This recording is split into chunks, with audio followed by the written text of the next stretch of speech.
Vamos lá, galera. Continuando aqui, então. A gente está vendo aqui como funciona uma usina nuclear. Essa aqui é a torre de resfriamento, o reator, é onde se aquece, acontece a quebra, né, o enriquecimento do urânio, onde você aquece o urânio para geração de energia no reator. E aí daí ele passa por um sistema de resfriamento para resfriar. E aí a gente tem um vapor que passa por um gerador criando uma rede elétrica, né? Bem como a gente costuma ver nas imagens, assim, por exemplo, os Simpsons, né, mostrando a imagem de uma usina nuclear, por exemplo. Vamos lá. Então vamos dar continuidade aí.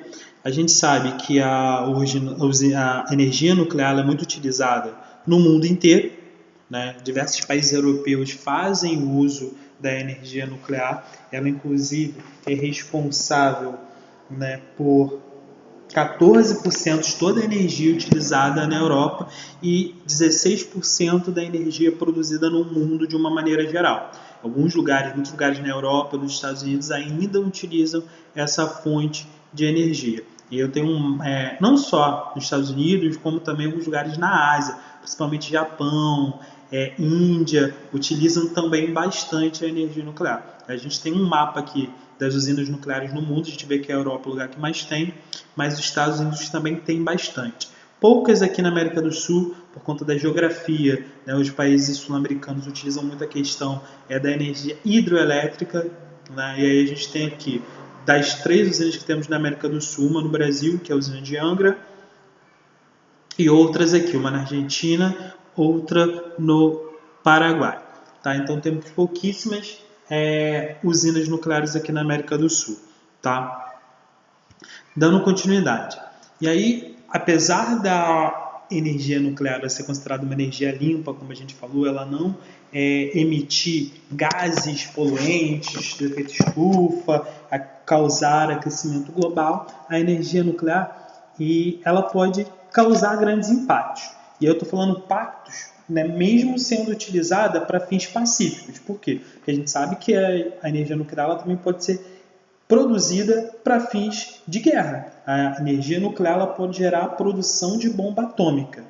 E aí é para a obtenção de poderio militar, e aí isso representa um grande perigo para a humanidade. A gente já falou do que foi a Guerra Fria, no momento que se tinha um grande medo do fim do mundo, porque as duas grandes potências, Estados Unidos e União Soviética, tinham um grande arsenal militar. Por isso que toda aquela questão da Coreia do Norte falar que está desenvolvendo um armamento nuclear, né, você tem um medo. Por quê? Porque isso pode causar consequências gravíssimas.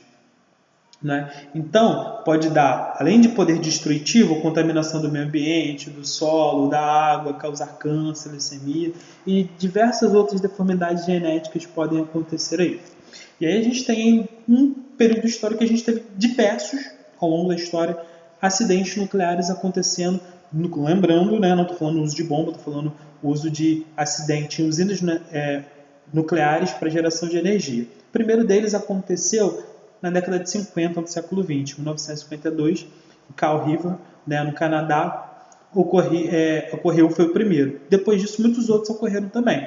O mais grave dele, a gente vai falar, aconteceu em 1986 em Chernobyl, né, onde houve uma explosão por conta da falha do sistema de refrigeração, da imagem que a gente mostrou, falha do sistema de refrigeração do reator.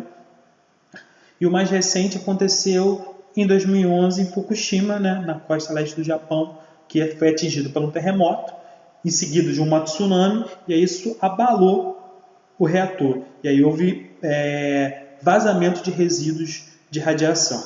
Tá? Então, depois do desastre que acontece em Fukushima, nessa usina nuclear japonesa, diversos ambientalistas começam a decidir desativar e reduzir o uso da energia atômica, né, em diversas usinas. A Alemanha se propôs a fazer isso, né, outros países europeus também se proporam a fazer isso. Da mesma forma que isso houve um avanço, começaram a desativar, outras começaram a surgir. Por quê? Porque principalmente na Europa também, muitos países europeus são dependentes de fontes de energia, de comprar o gás, o petróleo, então eles vêm aumentando para suprir essa necessidade de dependência, parar de depender de petróleo e carvão e gás natural comprado de outros países, ao mesmo tempo que eles dizem que como a energia nuclear ela não é poluente, eles estão atendendo às metas de redução de emissão de gases que causam efeito estufa. Tá? Então, a gente tem esse contraponto aí. Vamos lá, vamos falar dos impactos ambientais que aconteceu em Chernobyl em 1986. Né?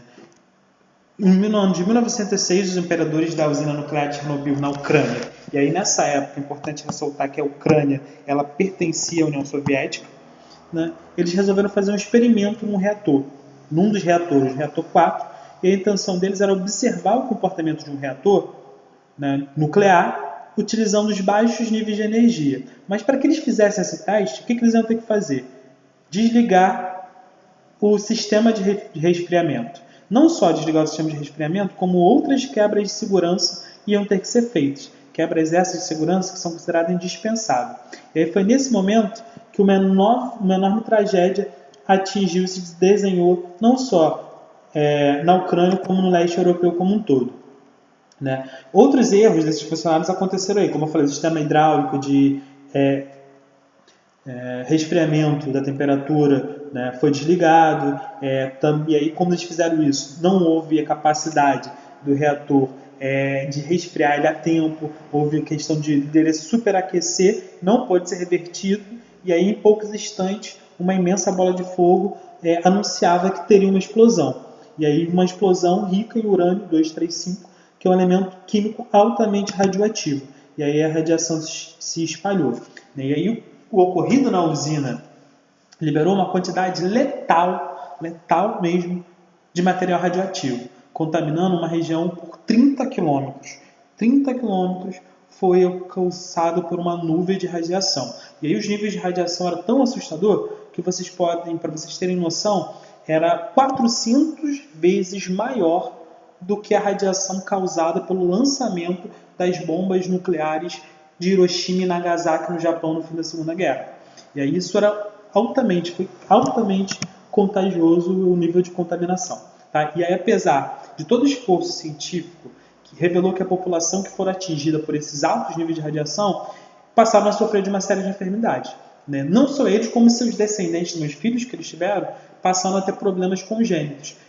Câncer, anomalias, e aí começou a se fazer o quê? Começou os ambientalistas a colocarem contra o uso da energia nuclear. E aí ela provocou, né, muitas doenças, muitas mortes, e aí se espalhou por 30 quilômetros, não ficou só, né, na Ucrânia, ficou por outros países também da Europa Central, e aí Chernobyl precisou de ser desocupado e a cidade precisou ser esvaziada. Até hoje os níveis de radiação são altíssimos, mesmo tendo passado aí mais de 30 anos. Aí tem algumas imagens aqui da cidade de como que ela ficou.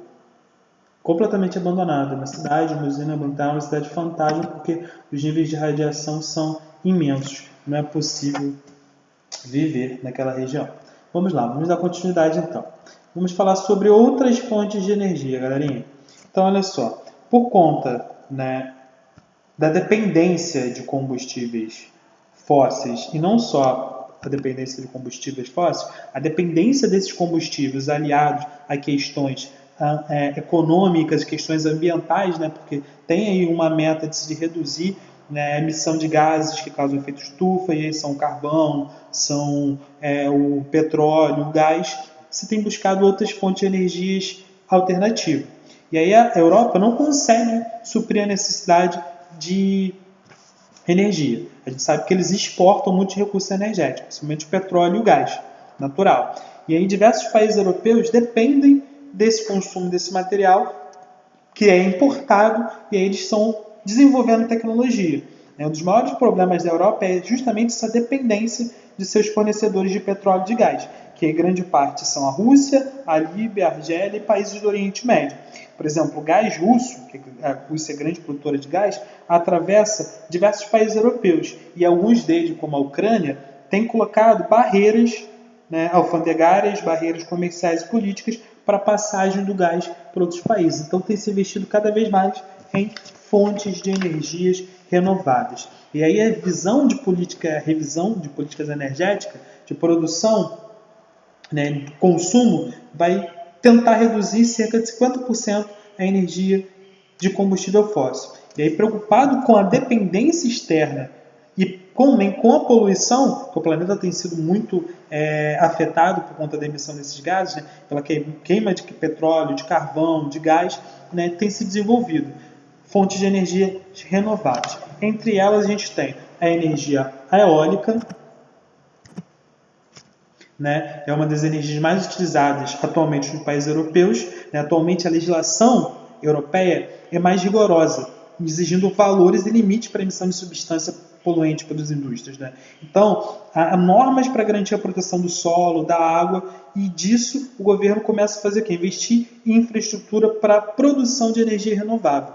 E muitos países europeus têm ampliado a participação da energia, né, dessas matrizes energéticas renováveis. E aí a gente tem usinas elétricas, geotérmicas e eólicas. Então, a eólica é a energia que é gerada a partir da força dos ventos e tem contribuído muito para a Europa conseguir progredir. E aí, apesar do uso dessa energia vir crescendo bastante, ela é bastante significativa na Alemanha, né, Portugal e no Reino Unido. Vamos lá, vamos continuar.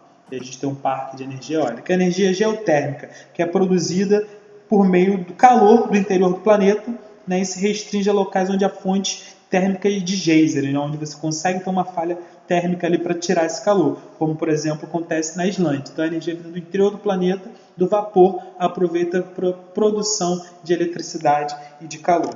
Tá? Além disso, a gente tem a geração de energia solar, que é a energia através da radiação do Sol, né, onde você coloca painéis solares e capta a luz do Sol. Tá? Aqui, a biomassa e a energia hidroelétrica, né, que usa a água dos rios para mover turbinas a partir da geração de energia. Então, a geração de energia por meio de hidrelétricas é insuficiente para abastecer toda a demanda da economia europeia. E aí o número produzido dessas usinas explica a construção, né, de possíveis áreas com desnível, relevo, o que não acontece em grande parte do continente. Então, eles investem também na biomassa e outras fontes de combustível aí.